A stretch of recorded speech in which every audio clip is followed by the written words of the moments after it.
স্থানীয় সময় শুক্রবার সন্ধ্যায় মিয়ানমারের সাগাইং অঞ্চলের তাবাইন শহরে পরপর 2টি বোমা হামলা চালায় দেশটির সেনাবাহিনী।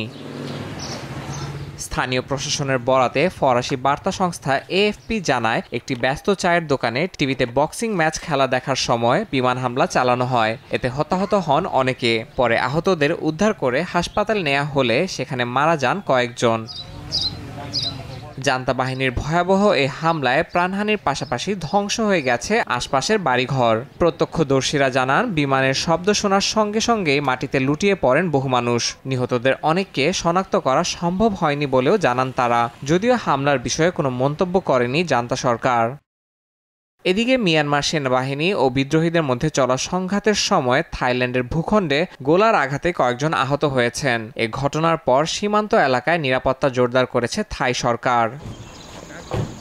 শনিবার থাই চিফ অব ডিফেন্স জানান, মিয়ানমারের সেনাবাহিনী ও বিদ্রোহী গোষ্ঠীর মধ্যে চলা লড়াইয়ে নিক্ষিপ্ত গোলা ভুল গতিপথে ছুটে থাই ভূখণ্ডে পড়েছে বলে প্রাথমিক প্রতিবেদনে নিশ্চিত হওয়া গেছে। ঘটনাটি শনাক্তের পর সীমান্তে অবস্থানরত ইউনিটগুলোকে তাৎক্ষণিকভাবে সতর্ক করা হয়েছে।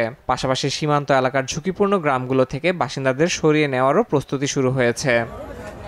ইয়াসিন মোহাম্মদ জিসান, সময় সংবাদ।